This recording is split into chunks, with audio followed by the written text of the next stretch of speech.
The morning of November 1281 broke gray and silent over the beaches of Kyushu. The storm had passed, but what it left behind would haunt Japan for generations. Fishermen from Hakata Bay were the first to see them. Not driftwood, not debris, bodies, thousands upon thousands of bodies washing ashore with each tide. And in their hands, still clutched in death's final grip, wooden bowls, empty bowls that once held their last meal, kelp soup, made from boiled seaweed and horsehide, the desperate rations of a doomed invasion force. These were the soldiers of Kublai Khan, the grandson of Genghis Khan, ruler of the largest empire the world had ever seen, an empire that had conquered everything from Korea to Hungary, everything except Japan. 140,000 men had set sail from China and Korea just weeks before, the largest amphibious invasion force assembled in human history up to that point. Their mission to subjugate the last holdout against Mongol dominance. But now they were gone, swallowed by the divine wind, the Kamikaze, a typhoon so fierce it turned the ocean into a graveyard and 100,000 warriors into ghosts. For 6 months the bodies continued to arrive. Each morning brought a fresh tide of the dead, soldiers still in their armor, officers with their swords, all of them frozen in their final moments. Buddhist monks worked tirelessly to give them proper burial rites. They built pyres that burned day and night, the smoke visible for miles. But still the ocean gave up more. The bowls became relics, symbols of a meal interrupted, of an invasion halted not by Japanese swords, but by the fury of nature itself, of heaven's intervention at Japan's darkest hour. This is the story of the Kamikaze of 1281. Not the pilots of World War II who borrowed the name, but the original divine wind, the storm that saved a nation and created a legend that would echo through 7 centuries. By 1279, the Mongol Empire stretched like a scar across the known world. From the frozen steppes of Russia to the steaming jungles of Southeast Asia, one name brought emperors to their knees: Kublai Khan. His grandfather Genghis had conquered half the world, but Kublai wanted more. He had already crushed the Song dynasty, bringing China itself under the Mongol yoke. Now his eyes turned east, across the sea to the islands of Japan. No nation had ever successfully resisted the Mongol war machine. Their composite bows could pierce armor at 300 yards. Their cavalry moved like thunder across open plains. Cities that surrendered were spared. Those that resisted ceased to exist. In 1274, Kublai had sent his first fleet to Japan, a warning shot of 900 ships and 40,000 warriors. They had landed at Hakata Bay, slaughtering samurai with weapons the Japanese had never seen, explosive bombs packed with shrapnel and gunpowder. But a storm had risen from nowhere that night, scattering the fleet. The Mongols retreated, but everyone knew the truth. This was merely a rehearsal. The real invasion was yet to come. For 7 years, Japan held its breath. The young Kamakura shogunate built walls along Hakata Bay, 20 feet high, stretching for miles. Samurai trained day and night. Monks prayed in mountain temples. They all knew what was coming. And in 1281, it arrived. Not 900 ships this time, but 4,400. Not 40,000 warriors, but 140,000, the largest amphibious invasion force the world had ever seen. Mongols, Chinese, and Korean soldiers packed onto vessels that darkened the horizon like a floating forest. Kublai Khan had given his command. Japan would bow or Japan would burn. There would be no third chance. As the fleet departed from Korea and China, even the sea itself seemed to tremble at what was coming. This was the empire that had never lost, the force that had made civilizations disappear from history books, and it was sailing, with absolute certainty, toward a small island nation that had never known foreign conquest. What neither the Mongols nor the Japanese could know was that the greatest warrior in this conflict would not be made of flesh and blood. It would be made of wind and water, and it was already stirring somewhere far out at sea. In the gilded halls of Khan Balik, present-day Beijing, one man commanded an empire stretching from Korea to Persia. Kublai Khan, grandson of the legendary Genghis, had achieved what his forefathers never could. He wore the crown of China itself. Yet his eyes turned eastward, toward islands shrouded in mist. The year was 1266. Kublai had received reports of a mysterious land beyond the sea, a place the Chinese called Sipangu, where gold adorned temple roofs and warriors followed an ancient code. Japan. The very word became an obsession that would consume him for 3 decades. His advisors whispered warnings. The sea between Korea and Japan was treacherous, a graveyard of ships where typhoons materialized from clear skies, but Kublai Khan had never tasted defeat. He had conquered the Song dynasty, the mightiest empire in Asia. What were mere waves to the master of the world? In 1268, Khan sent his first envoys to the Japanese court. The message was clear: submit peacefully or face annihilation. But the young regent Hojo Tokimune read the letter and felt his blood turn cold. The words dripped with condescension, treating Japan like a vassal state waiting to bend the knee. The Japanese response was silence, then defiance. Tokimune, only 18 years old, made a decision that would alter history. He ordered the envoys turned away without audience. Some chronicles suggest the messengers never made it home at all, their heads allegedly mounted as warnings. For Kublai Khan, this was unprecedented. No one, no king, no sultan, no emperor, had dared refuse him. His rage shook the palace walls. In the imperial war room, he gathered his generals. The command was absolute: build a fleet that would blot out the horizon. Japan would burn. From 1268 to 1274, the coastal provinces of Korea were transformed into a massive shipyard. Forests fell.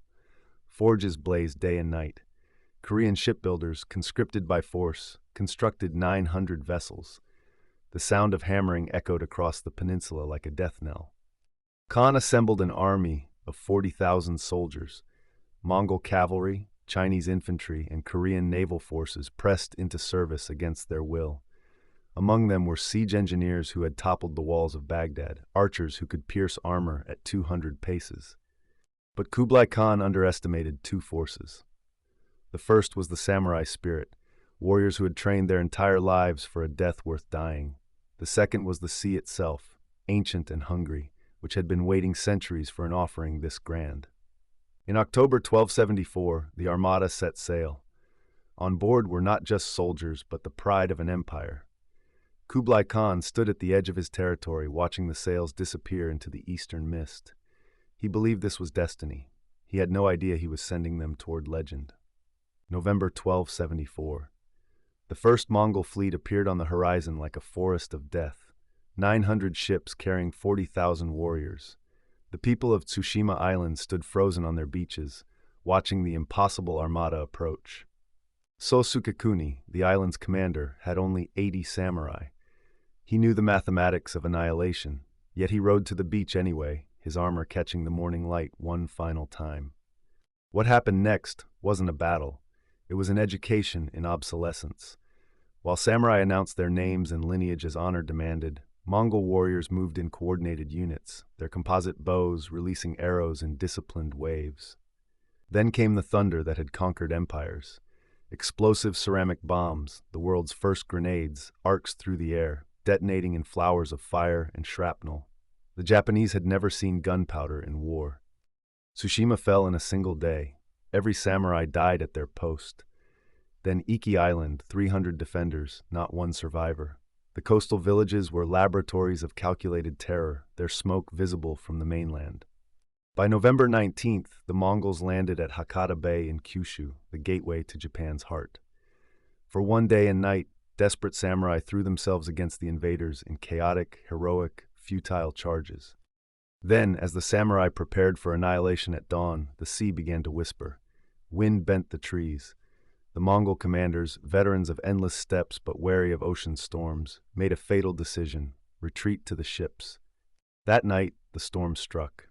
Not the legendary typhoon of 1281, but violent enough. Hundreds of poorly constructed Korean-built ships shattered against each other in the darkness. 13,000 warriors drowned in the cold black water. The survivors limped back to Korea, their invasion abandoned. Japan erupted in relief and religious fervor. Surely the gods had sent divine wind, Kamikaze, to protect their sacred islands. But in the courts of the Kamakura shogunate, a few understood the terrifying truth. The Mongols had barely committed their forces. They had tested Japan's defenses and found them wanting. This wasn't salvation, it was reconnaissance. Kublai Khan received the reports in his palace at Khan Balik. The storm was unfortunate, the losses acceptable. Japan was weak, divided, using outdated tactics. He ordered his administrators to begin preparations. Larger fleet, more soldiers, better ships. 7 years passed. 7 years while Japan prayed and celebrated their divine protection. 7 years while the Mongol Empire, stretching from Korea to Hungary, constructed the largest invasion fleet in history, a fleet carrying 140,000 men. By the spring of 1281, the harbors of southern China and Korea echoed with a sound never heard before in human history. The hammering of 10,000 shipwrights, the creaking of timber being bent into hulls, the shouts of commanders organizing what would become the largest amphibious invasion force the world had ever seen.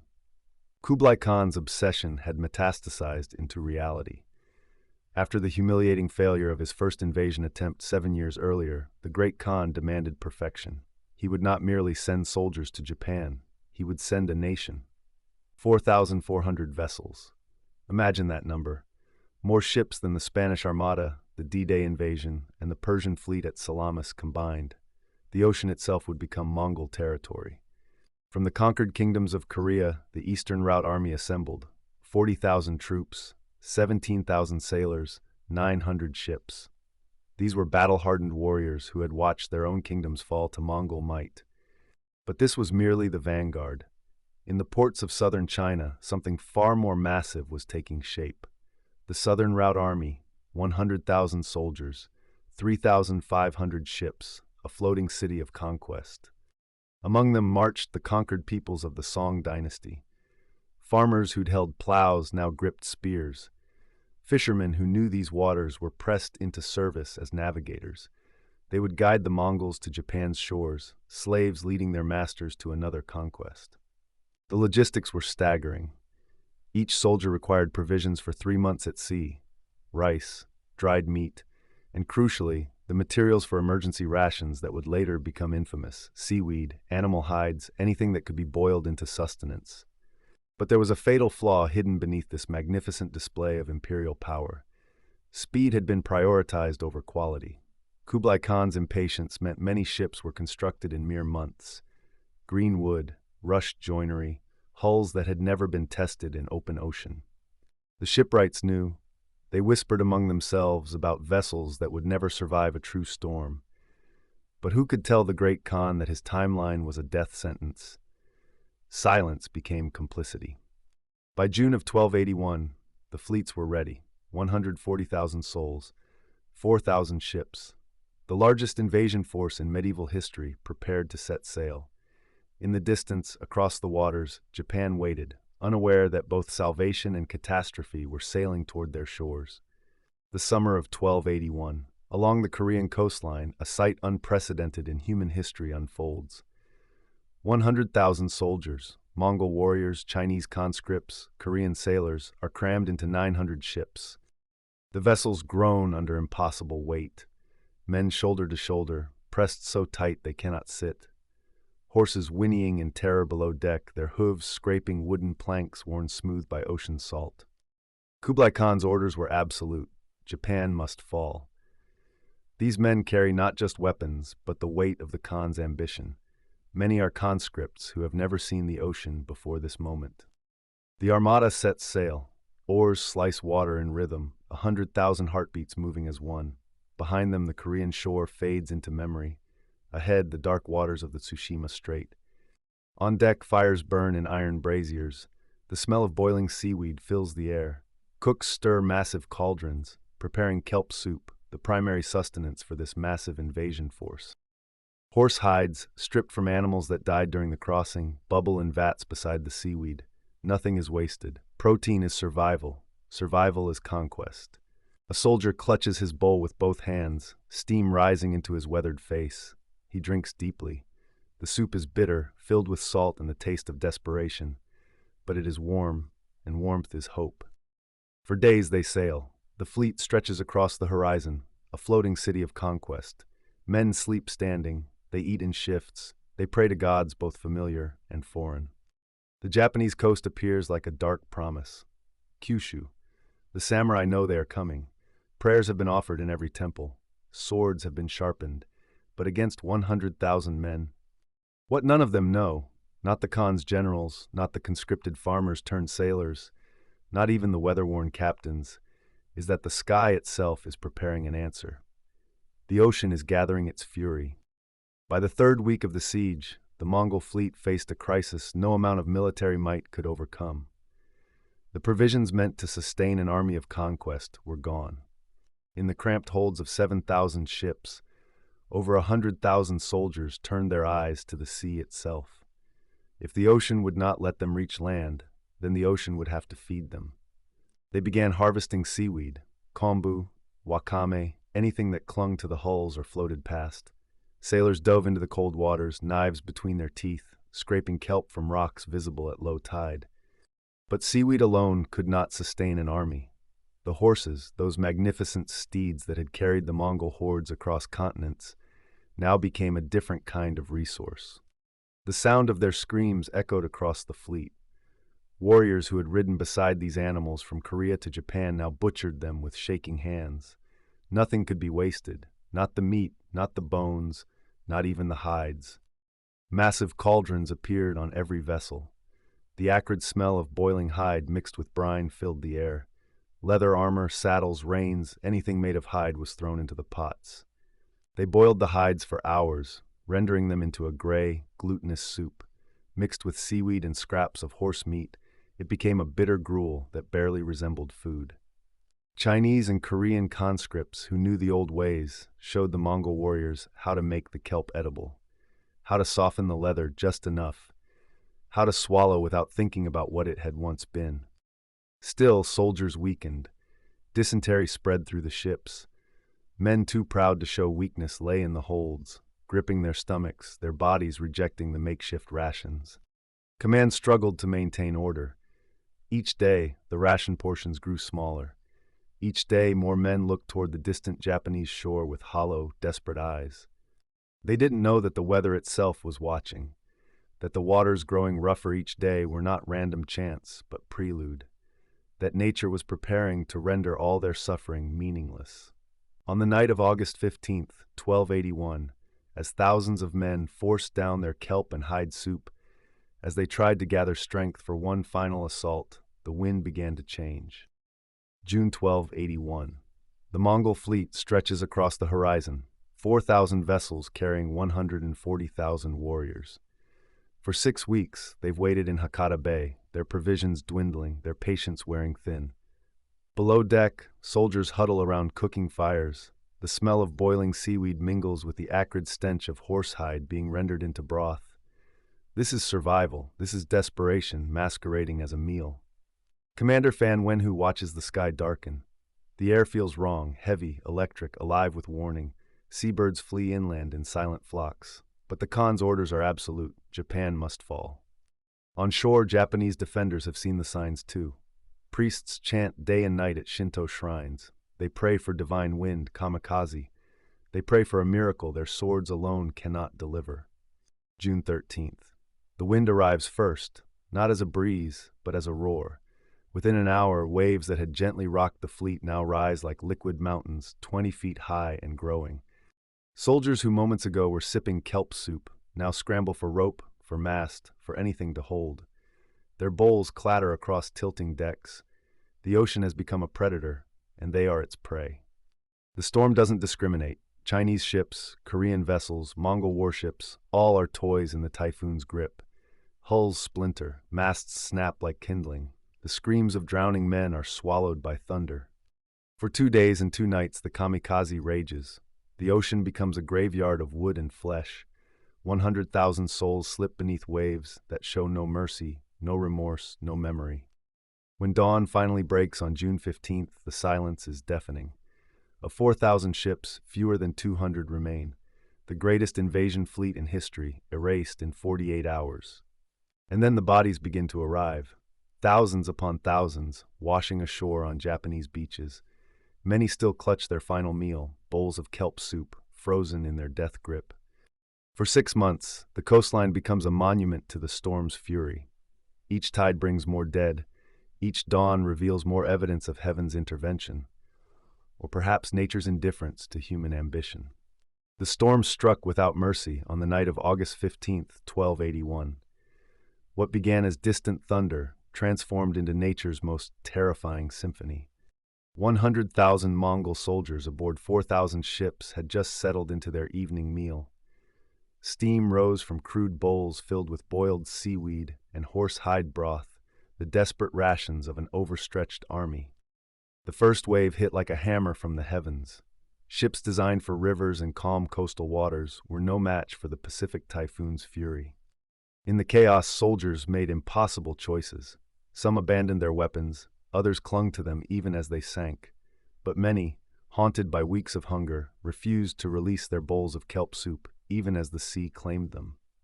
The Japanese defenders watched from shore as the divine wind, the Kamikaze, tore through the invasion fleet. Ships collided in the darkness, masts snapped like twigs, hulls shattered against each other and the rocky coastline. By dawn, the screaming had stopped. The sea had swallowed an entire army, 100,000 voices silenced in a single night. Then came the tide. For 6 months, the beaches of Kyushu became a graveyard, bodies washed ashore daily, dozens at first, then hundreds. The most haunting detail witnessed by Japanese monks who performed cremation rites, skeletal hands still locked around ceramic bowls. Even death could not break the grip of men who had known such hunger. Buddhist temples along the coast worked ceaselessly, burning funeral pyres that never seemed to end. The smoke could be seen for miles, a constant reminder of the sea's terrible harvest. Local fishermen refused to cast nets in these waters for years. They spoke of bowls rising in their fishing lines, of kelp that seemed to reach up from the depths like grasping fingers. The Mongol Empire, which had conquered half the known world, had been stopped not by samurai swords, but by the wrath of the sea and the cruel irony of starvation. Japan called it divine intervention, the Kamikaze, divine wind. A nation had been saved, but the cost would wash ashore, bowl by bowl, for half a year. The storm had passed. The divine wind had answered Japan's prayers, but what the typhoon left behind would haunt the survivors for generations. For 6 months the bodies came ashore, not dozens, not hundreds. Tens of thousands of Mongol and Korean soldiers washed up on Japanese beaches like a macabre tide that refused to recede. Japanese villagers stood paralyzed on the shore, witnessing something beyond comprehension. The sea had become a graveyard, and it was delivering its dead, meal after meal, day after day. Many of the corpses still clutched their final possessions: clay bowls, wooden spoons. Some held tight to the very kelp soup they'd been consuming when the typhoon struck, their fingers frozen in death around their last hope of survival. The Buddhist monks of Kyushu faced an impossible task. Their faith demanded they provide proper rites for the dead. But how do you honor 100,000 enemy soldiers whose invasion would have destroyed everything you hold sacred? The smell of death permeated coastal villages. Fishermen couldn't work. Children were kept indoors. The psychological toll was immeasurable. This was victory, but it tasted of ash and decay. Local officials organized mass cremations that burned day and night. The pyres could be seen from miles away, pillars of smoke marking the coastline like dark lighthouses warning of disaster. Some bodies were too far gone, too numerous. Entire beaches had to be abandoned, declared cursed ground. For decades after, locals would report seeing phantom ships on the horizon and hearing cries from the waves. Among the wreckage, Japanese soldiers found the evidence of desperate final hours: half-eaten horsehide, boiled leather straps, seaweed scraped from the ship's hulls. The Mongol army hadn't just been defeated by the storm, they'd been starving. The irony wasn't lost on the Japanese. These fearsome invaders, who had conquered half the known world, had been reduced to boiling seaweed and animal hides, and then the gods had struck them down mid-meal. By the 6th month, the last bodies finally stopped washing ashore. The monks performed one final ceremony for the unknown dead, enemy and victim alike, acknowledging the massive scale of human tragedy.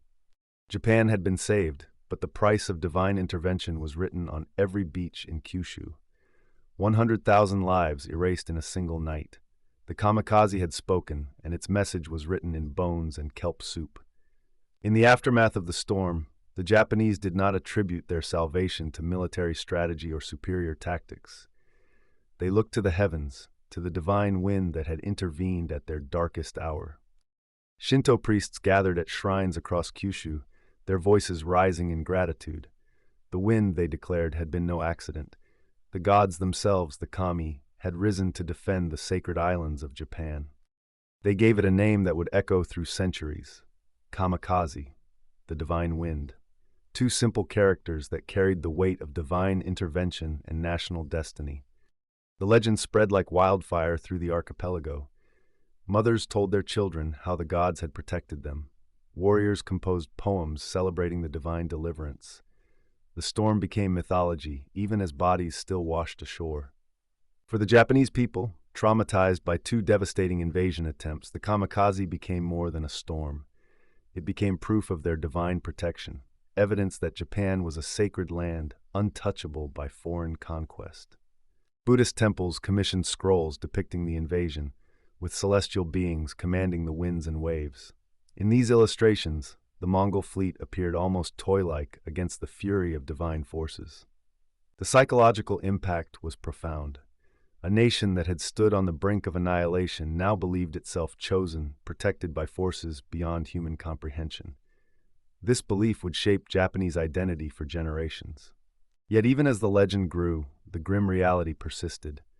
Fishermen still found Mongol armor tangled in their nets. Children still discovered Korean pottery shards mixed with human bones on remote beaches. The Kamikaze legend conveniently overlooked the role of Japanese defenders, the strategic errors of the Mongols, the inadequacy of their ships. The storm became the entire story, divine intervention erasing human agency. In the imperial court, the Kamikaze was declared proof that Japan could never fall. The emperor himself was deemed divine, his lands protected by the gods. A dangerous certainty was taking root in the national consciousness. 6.5 centuries later, when Japan faced another existential threat, desperate military commanders would invoke this legend. They would name their suicide pilots Kamikaze, believing once again in divine protection and supernatural destiny. But in 1281, as autumn turned to winter, the legend was still young and raw. The kelp soup had long since dissolved from the bowls of drowned soldiers. Yet the story of the divine wind had only just begun its journey through history. The morning after the typhoon, the waters along Hakata Bay were eerily still, but floating on those waters was the wreckage of an empire's dream. For 6 months, the tides brought them back, Mongol soldiers still gripping their final meals. Warriors who had survived the steppes of Asia, drowned while eating soup made from boiled horse hides and seaweed, their bowls of kelp broth, now vessels of irony, washing ashore with the dead. 100,000 lives, the largest amphibious invasion the world had seen until D-Day, all claimed by wind and water in a single night. The Japanese called it Kamikaze, divine wind, not just a storm but proof that their islands were protected by the gods themselves. This belief would echo through centuries. It would shape a nation's identity. The conviction that Japan was inviolable, blessed, destined to withstand any foreign threat. But the Mongols? They never returned. Kublai Khan, master of the largest empire in human history, couldn't conquer 4 small islands. The Khan who had conquered China was defeated by a storm. History turned on that wind. Japan would remain isolated, developing its unique culture for centuries. No Mongol occupation, no continental empire reaching across the sea. The desperation of those final hours haunts the archaeological record. Emergency rations of boiled seaweed and horse leather, soldiers making soup from anything edible as the winds began to howl. These weren't just warriors. They were Korean conscripts, Chinese sailors, Mongol cavalry separated from their horses. Men far from home, eating their last meal on ships that would become their tombs. The kelp soup that was supposed to sustain an invasion became a symbol of mortality. The bodies that washed ashore for half a year served as a constant reminder. Nature remains the ultimate arbiter of human ambition. Today, fishermen still pull up artifacts from that night. Swords, armor, bowls. The seafloor of Hakata Bay is a museum of the largest naval disaster in pre-modern history. The Kamikaze of 1281 didn't just save Japan. It created a myth that would embolden a nation for 7 centuries. That same word would return in 1945, when desperate pilots invoked the divine wind one final time. But that night in 1281, there was nothing divine about it for the men clutching bowls of kelp soup as their world capsized, just wind and waves and the indifference of the sea. A storm changed everything, and the ghosts of that typhoon still whisper in the wind along Hakata Bay, where empires come to die and history turns on the weather. Thanks for watching. Don't forget to subscribe and check out other videos.